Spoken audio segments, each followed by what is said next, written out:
नमस्कार, मैं हूं प्रकाश विश्वाल। आज आपके लिए लेकर आया हूं एक कहानी। माधव नामक एक आदमी था जो बहुत गरीब था।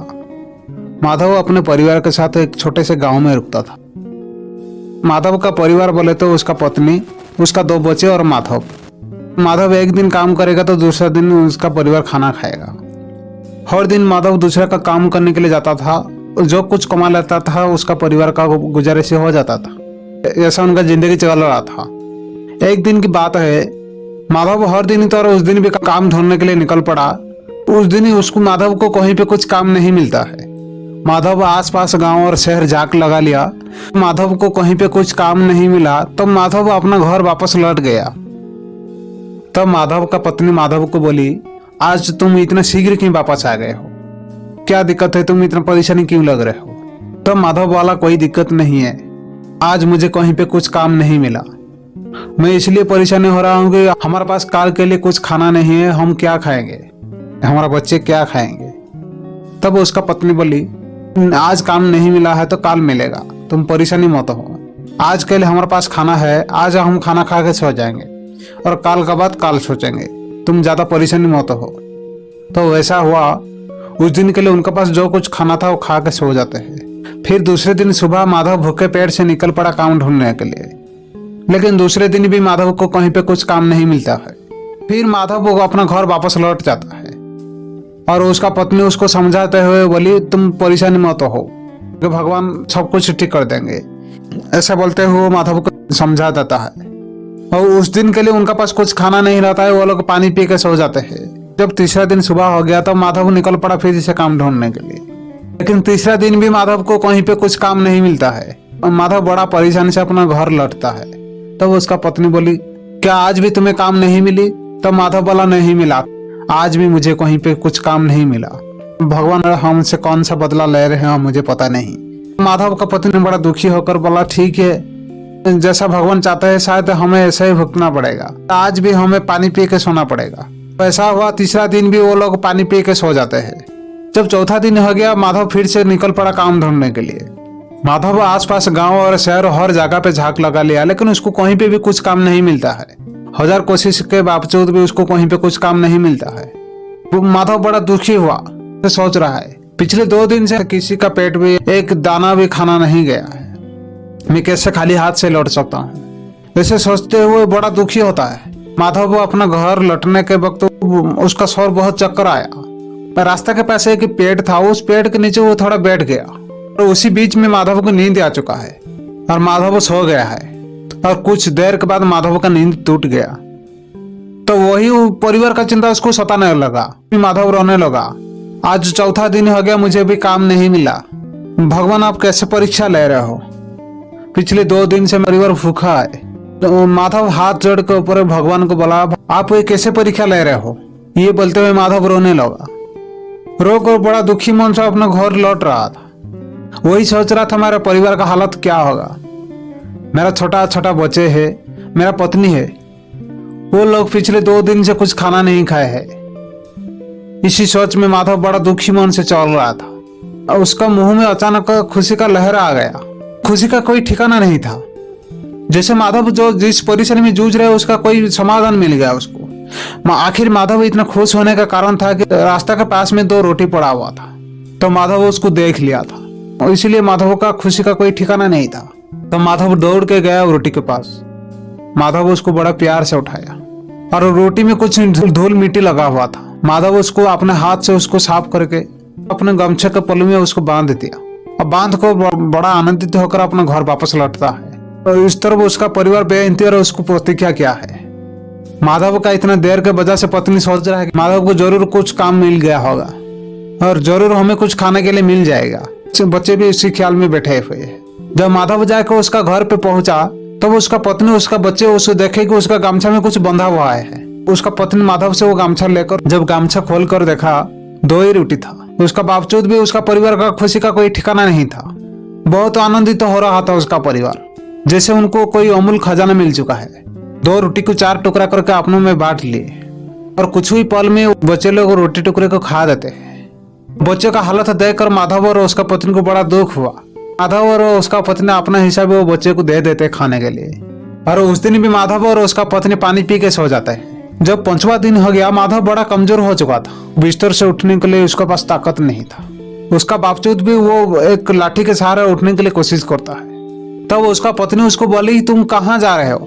तुम पिछले 3 दिन से कुछ खाना नहीं खाए हो, आज 4था दिन है, तुम्हारे पास उठने के लिए ताकत नहीं है, तुम कहाँ जा रहे हो? माधव बोला, मैं काम ढूंढने के लिए जा रहा हूँ। इसे बोलते हुए वो घर के बाहर आ जाता है। उसका पत्नी भी बहुत कमजोर हो चुका था, तो भी वो माधव को रुकने के लिए कोशिश करता है। तब उसका पत्नी बोला, तुम इसी हालत में तुम कैसे सोच रहे हो कि तुम किसी दूसरे का काम कर लोगे? खुद चलने के लिए तुम्हारे पास ताकत नहीं है, तुम कैसे सोच रहे हो कि दूसरे का काम कर लोगे? तो माधव बोला, मैं जी जान लगा के काम कर लूंगा। पिछले 4 दिन से मुझे कुछ काम नहीं मिल रहा है। हम भूखे रहते हुए पिछले 3 दिन हो चुका है, आज 4था दिन है। अगर हम इसी तरह भूखा में रहेंगे, आखिर भूखे में मौत हो जाएगा, और कैसे भी करके मैं किसी दूसरे का काम कर लूंगा।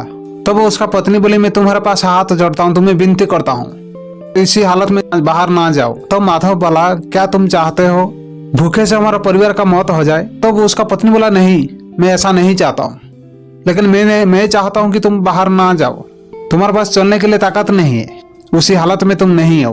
तो माधव बोला, तुम्हारे पास क्या उपाय है, हम जिएंगे कैसे फिर?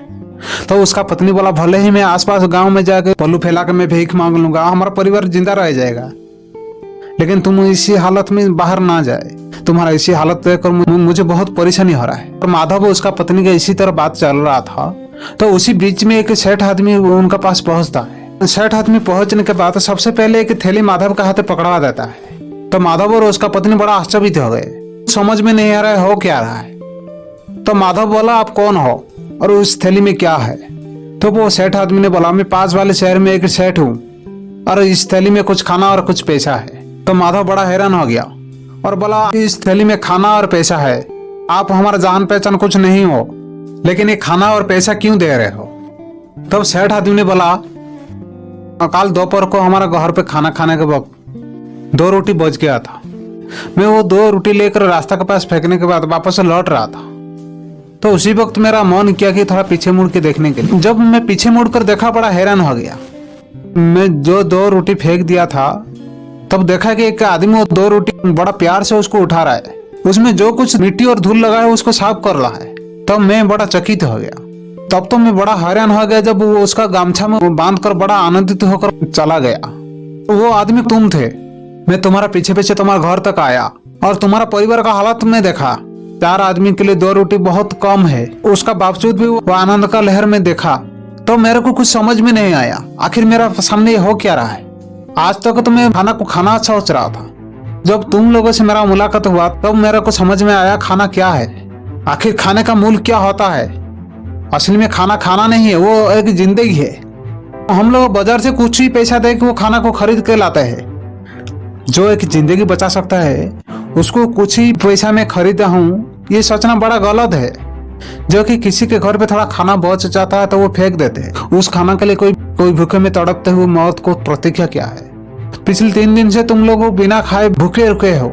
हमारे पास खाना मौजूद होता है, हमारे पास पैसा मौजूद होता है, हमें इसलिए फर्क नहीं पड़ता कि भूख का पीड़ा क्या होता है। असल में तुम्हें देखने के बाद मुझे सब कुछ समझ में आया, और मैं तो इसी गलतफहमी में जी रहा था कि खाना खाना है, लेकिन आज वो गलत साबित हो गया।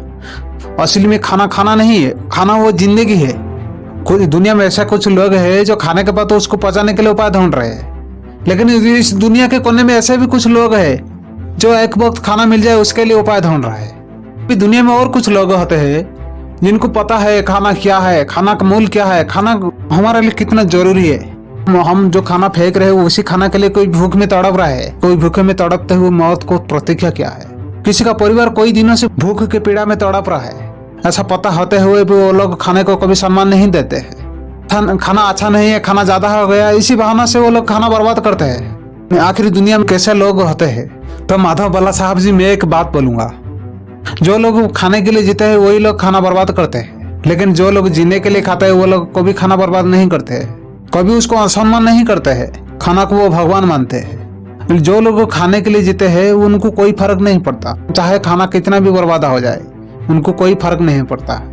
कोई भूख में तड़पते मर क्यों ना जाए उनको कोई फर्क नहीं पड़ता है, क्योंकि वो सिर्फ अपने के बारे में सोचते हैं। मैं जीऊंगा सिर्फ खाने के लिए जीऊंगा, तब सेठ ने बोला तुम सही बात बोल रहे हो, लोगों को पता होते हुए भी भूख का पीड़ा क्या है, खाना का मूल्य क्या है, वो पता होते हुए वो लोग जो बर्बाद करते हैं, आखिर वो सोच में वो खाने के लिए जीते हैं। काल से तुम मेरे घर पे काम करो, हर महीना में तुम्हें तनख्वाह दूंगा और तुम्हारा परिवार कभी भूखा नहीं रहेगा, तुम सुख का जिंदगी जियोगे। माधव के साथ उसका परिवार बहुत खुश हुआ और दूसरे दिन से माधव वो सेठ के पास काम करने लगा और उसी दिन से उसका परिवार को भूखा नहीं रहा।